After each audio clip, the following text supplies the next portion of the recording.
Você já se perguntou como o ser humano e diversas espécies evoluíram e se adaptaram continuamente ao longo do tempo, até chegar às condições atuais? Com certeza, a primeira palavra que veio em sua mente foi evolução. Mas você sabe o que significa isso? Ou melhor, o que causa isso? Ou como isso acontece?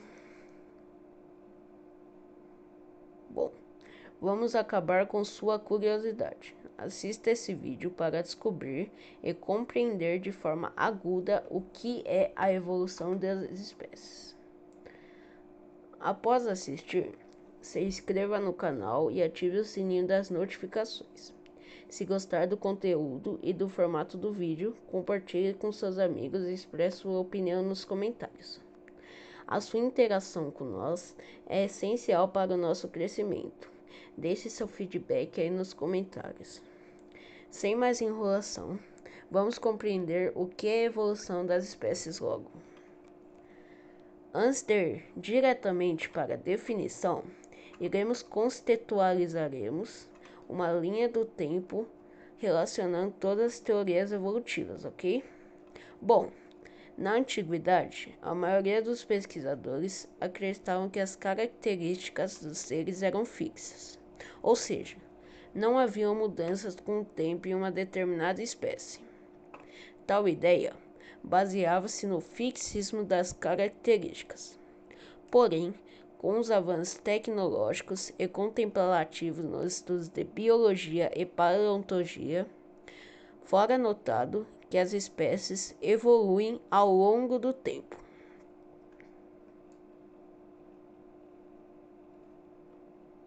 O primeiro a esboçar uma teoria que relacionava essas mudanças como evolução foi Lamarck, em 1809, com as teorias do uso e desuso e lei das heranças dos caracteres adquiridos. Lamarck acreditava que os seres evoluíam ao longo do tempo, divergindo-se do fixismo antigo. Basicamente, segundo a teoria do uso e desuso, os seres vivos de uma determinada espécie evoluíam por esforço próprio, ou seja, determinados órgãos ou estruturas de um determinado ser mudavam de acordo com seu esforço. Tais mudanças ocorridas por esforço próprio seriam transmitidas para os descendentes, segundo a teoria das heranças dos caracteres adquiridos. Para exemplificar e simplificar tais teorias, Lamarck expressava que algumas girafas aumentavam o tamanho dos seus pescoços para coletar comida e facilitar as interações ecológicas. Com isso, tais características eram adquiridas pelos seus descendentes.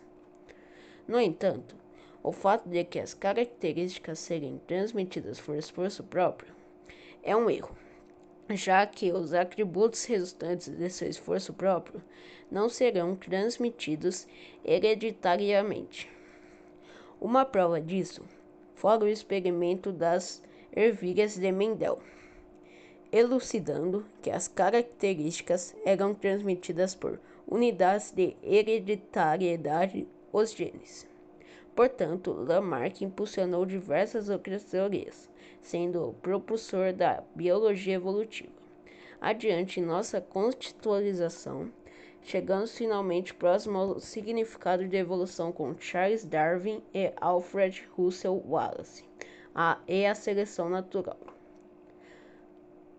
Antes de ir propriamente para a teoria, vale a pena dizer que Darwin contemplou a evolução por espécies por 20 anos, e curiosamente, Alfred Russel Wallace, nos derradeiros anos de estudo de Darwin, propôs a mesma teoria através de uma carta.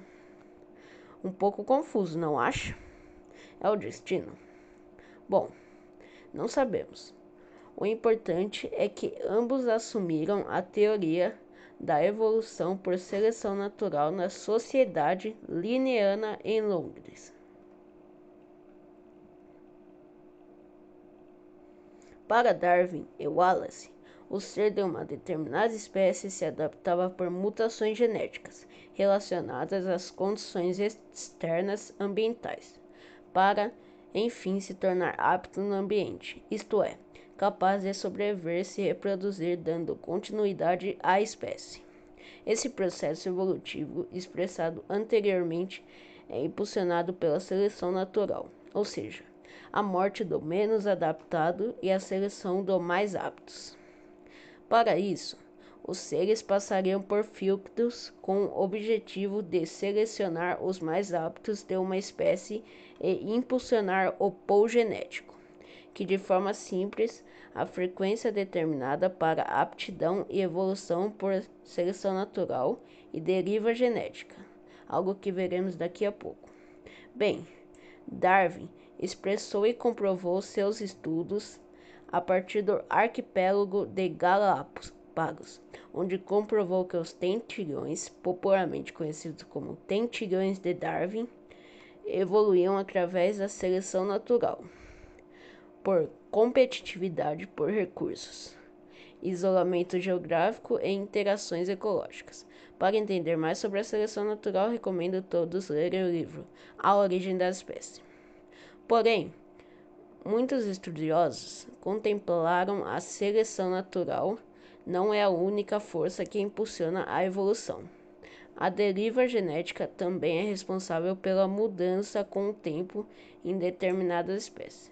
Os pioneiros no assunto foram os matemáticos Ronald Fisher e C.L. Wright, que a partir das sínteses de teorias evolutivas relacionadas principalmente à teoria do equilíbrio de mudanças, que envolvia combinações genéticas, contemplaram a evolução por acaso aleatório. Bom, mas o que é esse tal de acaso aleatório ou deriva genética? Para responder tal pergunta, necessitamos compreender por que isso acontece. Isso acontece a partir do momento que alelos, ou seja, variantes de um determinado gene, se tornam comum em uma espécie. Compreendendo isso, a deriva genética nada mais é que a flutuação alélica, ou seja, o acaso de seleção de genes relacionados aos alelos. Para exemplificar tal teoria, expressaremos o experimento das drosofilias de Petersburg, no qual seus insetos carregavam alelos para olhos vermelhos e brancos, com frequência alélica de 50%, criou essas moscas por 19 gerações, escolhendo aleatoriamente 8 machos e 8 fêmeas. O resultado desse experimento foi que no final, um quarto da população tinha perdido o alelo vermelho, simbolizando a evolução por amostragem aleatória, explicada anteriormente. Uma observação importante é que evolução por deriva genética normalmente acontece em populações menores. Bom, para finalizar o vídeo, falaremos um pouco sobre coevolução. Você já parou para pensar que dois seres podem evoluir ao mesmo tempo? Sim, isso é possível e mais comum do que se imagina. Bom, tal ideia baseava-se no simples sistema da cadeia alimentar. O caçador caça o caçado tende a evoluir para se livrar do caçador. Dito isso, o caçador também precisa evoluir para caçar o caçado, entendeu? Então, basicamente, dois seres inseridos num ecossistema específico em condições de competição ecológica tendem a evoluir para se adaptar a cenários competitivos e de corridas armamentistas. Ou seja, se eu evoluo, você também precisa. Bom, nada mais é que a relação entre explorador e a vítima. Um exemplo disso é o vírus e o hospedeiro. Se o hospedeiro evolui sua estrutura, o vírus também tende a fazer o mesmo. Que pena.